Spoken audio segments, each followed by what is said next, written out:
today we'll be having a look at whether adding artificial water, does it actually help threaten frogs and lifebird them through drought, or does it actually kill them with chytrid? So I just want to acknowledge that this project was undertaken with Deakin University with some fantastic help from Laura Stanek, who was a master's student undertaking her research, and also Jawad Jalani, who undertook his PhD on these cool frogs. So yeah, just before we get started, I'd just like to acknowledge that this fieldwork took place on the Bibron and the Tamarong country.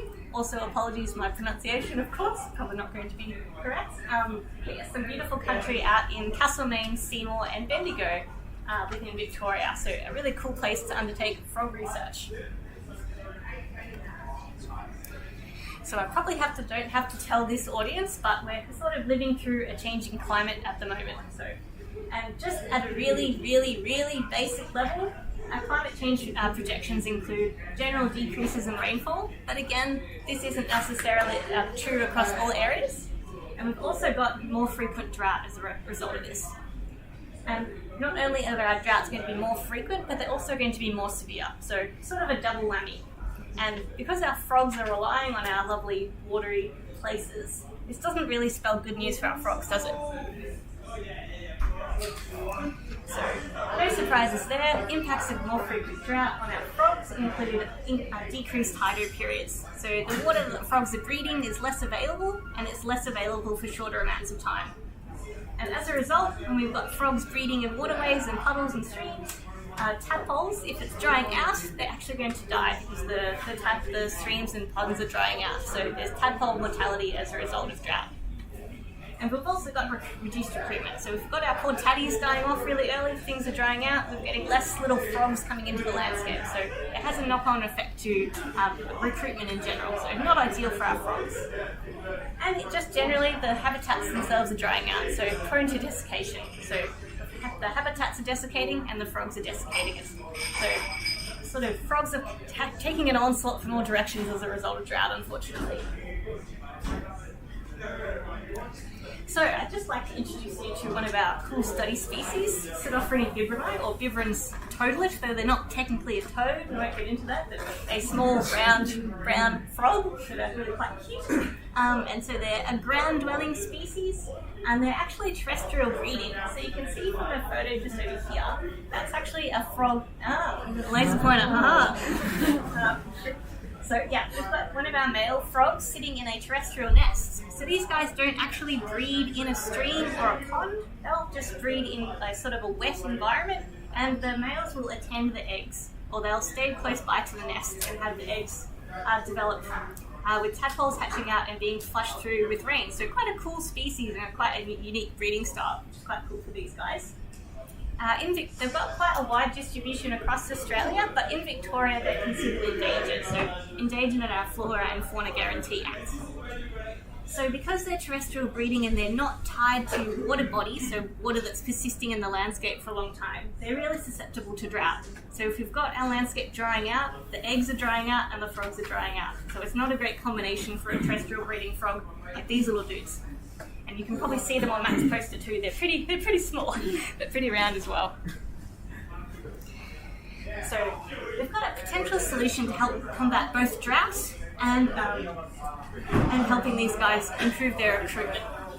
So there's a few exciting ways to help our frogs, and particularly Pseudophryne bibronii, battle with increasing droughts.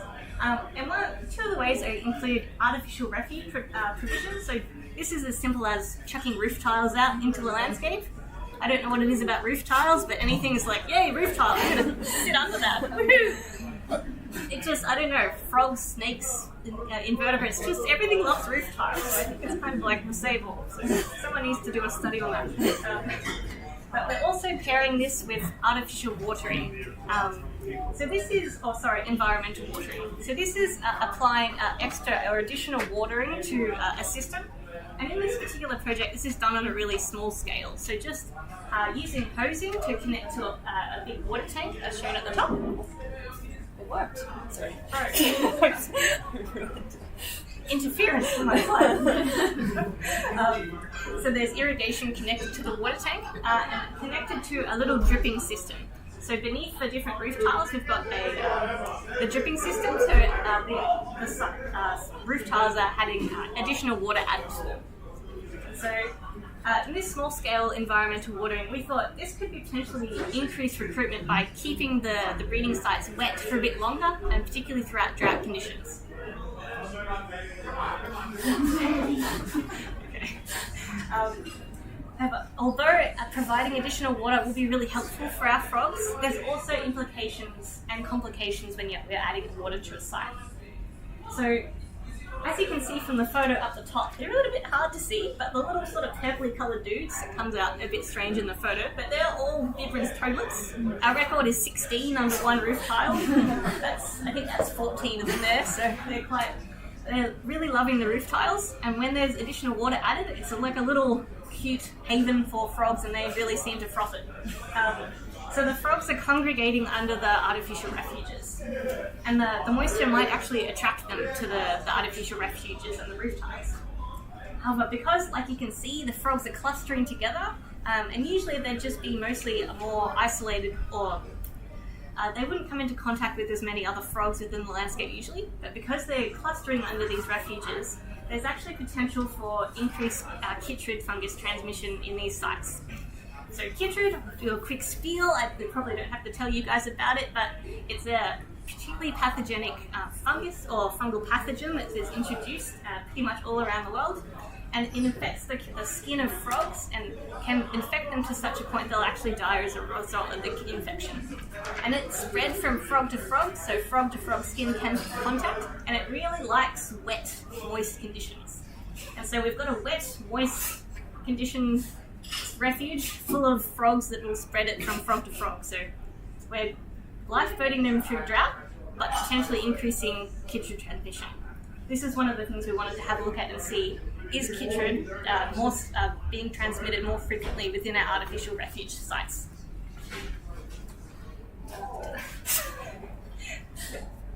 So basically, to test this, we had a paired experimental design with dry and wet sites. So it's pretty much as simple as it sounds. So you've got sites with the roof tiles that were not watered with the additional water, and quite close by there also a paired site that was wet. So these sites were irrigated with the water tanks. And altogether we had 10 sites located across Castlemaine, Bendigo and Seymour. And we wanted to experimentally compare chytrid loads between the dry sites and the wet sites to see, are we increasing chytrid transmission and infection with adding additional water to the sites. So to test this, we would individually catch all the frogs underneath all the roof tiles, and also catch frogs in the site under natural refuges as well. So things like logs, sticks underneath big tussocks of grass. You can, kind of have to pull your way through it to try and find them. But once we did, we'd swab the frogs kind of like a chytrid swab. Sorry, kind of like a COVID swab, I should say. Getting more like COVIDs and chytrid confused. But luckily, you don't have to shove it up your nose. You just have to really ungracefully rub it across the different surfaces of the frog. And there's specific protocols for the amount of times you need to get your frog's hands, their feet, and their belly, which they really don't tend to enjoy, unfortunately. But it's definitely helping us to inform chytrid loads. So we'll also measure each frog, so we'll grab the measurement from their nose to their butt, which is quite standard, and we'll also photograph each frog. Not only for the ground, not only for aesthetic purposes, but for particular reasons. And so this is just some of the examples of some of the sites that were surveyed during the project. So these are all examples of wet sites, so quite a lot of variation in terms of habitat type, from anywhere from riparian zones to more just agricultural pasture, which the frogs were found in. So yeah, as I was saying, we were photographing the frogs, but not just because they look cool. This species is really cool because we can actually identify individuals based on their individual belly pattern, which is quite awesome. However, they can be a little bit shy in getting their photo taken. They sometimes cover their heads and they get a little bit camera shy and they don't really want to have their belly exposed to the camera, which fair enough, I understand that. But once we do manage to get them to cooperate, some of them are definitely more graceful than others. You can see some of them pretend to curl up and die, so that's a defense mechanism. They pretend to be dead, which is quite humorous and hilarious. But yeah, so based on their bellies, we can tell the individual to individual. So this is still in the early stages for this project. So far, Laura Stanek has actually used some photo software to identify the belly patterns actually by eye. But in the works is using AI and machine learning to run this through some really scary statistical programs to match them based on machine learning. So speeding up the process and making it a whole lot easier. But it's quite cool to see the diversity of cool belly patterns.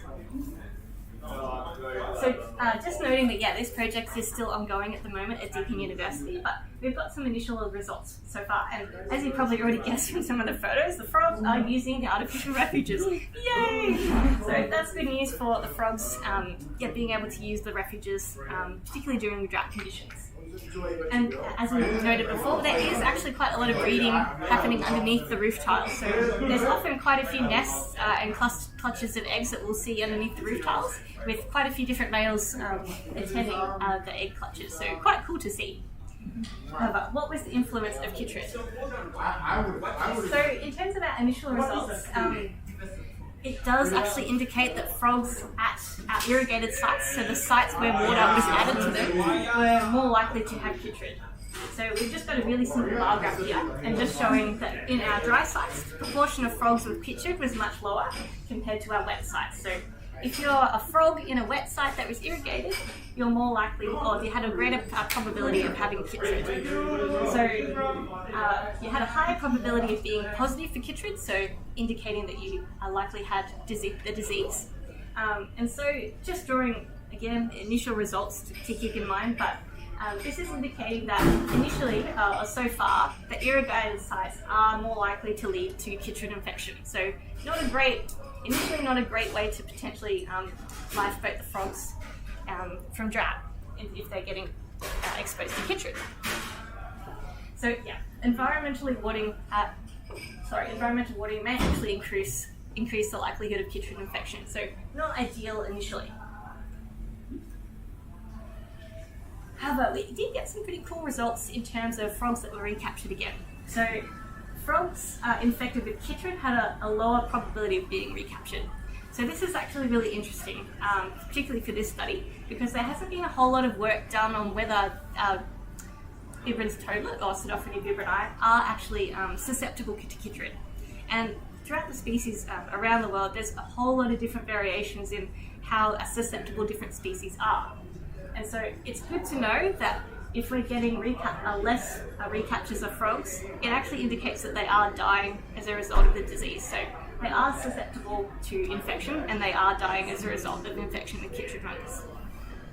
We also did get frogs captured over multiple years, and like I said, chytrid positive frogs, if the swab was tested positive, we were less likely to recapture them again. So indicating that the frogs most likely died during the course of the study. So cool result, well, not a cool result, but important result in that we're learning that the frogs, this species, are suffering mortality as a result of chytrid. Where it gets interesting, there we go, is that frogs infected with chytrid were actually recaptured, and they were actually chytrid negative. So they initially swabbed and they were positive for chytrid, and we were able to show their belly pattern. We caught them again. And they tested negative the second time that they were recaptured. So this is actually evidence of frogs clearing themselves of infection from chytrid fungus, which is awesome. And this is really not common, or there's starting to be different levels of recovery in different species. For example, some of our big ground barred frogs, so mixophy species, there's a few of those in New South Wales that are showing some initial evidence of recovery, which is awesome. For these guys, evidence of clearing infection is really positive, because it means that they might be able to live side by side with chytrid infection, and that hopefully we'll get numbers bouncing back, or at least ability to coexist with chytrid infection, which is great news. We had recovery from chytrid observed, and it indicates that the species might actually be kind of somewhat tolerant of chytrid infection, which is really great news, and particularly important if we want to manage the species long term.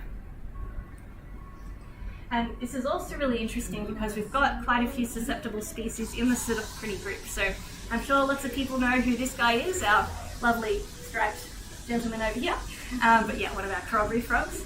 So as we know, these guys have declined and are pretty much functionally extinct in the landscape, and this is mostly due to infection with chytrid fungus. So here we've got an example of one species that's highly susceptible to chytrid fungus and has basically declined to extinction because of disease. And also another species in the same genus that's showing signs of being able to clear infection. So super interesting from a biological perspective, and hopefully some good news for maybe having some solutions to help the corroboree frogs recover as well. So super interesting and super cool. So yeah, so just wrapping everything up. What we did find, and again only initial findings at this point, is that we've got environmental watering might actually increase potential for chytrid transmission and infection within the landscape. So not ideal, but is also increasing, it's more attractive for frogs to be breeding in these areas. And we're confirming that yes, Bibron's toadlet are susceptible to chytrid fungus and they are suffering mortality once they're infected with the disease. However, in terms of some promising observations, we've also got some chytrid tolerance that might be coming out for this species, so really good findings. And frogs self-clearing infection, which is awesome news for this species. And it'll be really important in terms of implications for managing the species in the long term, particularly if we're looking at captive breeding, even for other closely related species as well. So in terms of future directions, we're continuing this experimental design at the moment, so keeping going with the monitoring and the screening chytrid. And assessing chytrid load will be really interesting coming into potentially a dry year, but we'll wait and see.